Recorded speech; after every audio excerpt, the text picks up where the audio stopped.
think the double-edged sword when it comes to psych health and safety, though, is that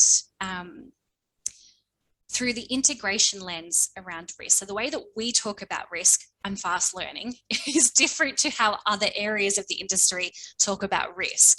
And if I could just break it down into something as simple as financial risk versus non-financial risk. The financial risk in a banking and finance sector is the number one, and how we're making sure that what we're doing meets all the code, legislate, all the rest of it.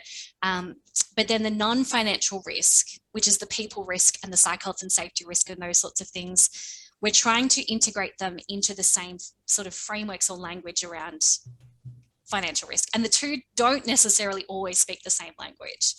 So for me, it's been a really interesting lesson, and it's one that I'm continuing to learn about.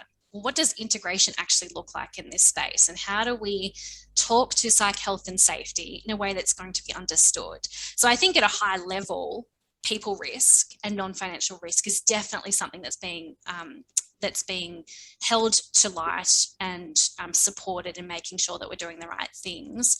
But it might mean that we're having to adapt our language differently or measure it differently so that we can make sure that it's happening the way that we want it to happen, the way that we understand risk and control, which is a bit different, if that makes sense. This is Joelle's been having this discussion with the mining company at the moment. So it's, I guess, a different risk lens, but, you know, for them, looking at, you know, sort of major hazard risk and the way that they conceptualize that, the way that they approach modeling and control, you know, we can make great analogies with psych health and safety and, you know, major accident event prevention, in terms of that we need to understand, you know, when we talk about hazards, they understand what that means. When we talk about control measures and mitigations, they understand what that means.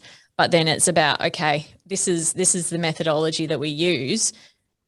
How can that work then when we're talking about psych health and safety? So this is, I guess, what you're experiencing there, in terms of there's, you know, some commonalities in terms of approach and language, but there's also some really, it's sort of almost clashing in terms of how can we actually find a way to integrate these things, or is it going to need to be a separate process? And obviously there's a big push against, no, we don't want another process.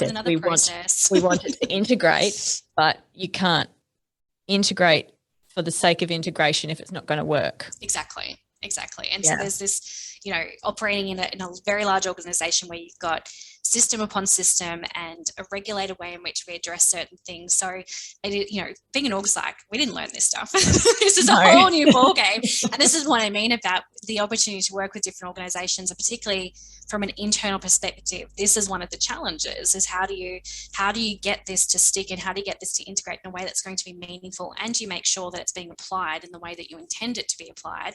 And it's easier when you get to talk to people. I think when you're speaking with people about what this means, and you can educate and we can sort of get on the same page about how this applies, then fine. But it's just that the system integration makes it a bit trickier. I think there's still definitely room to grow in that space.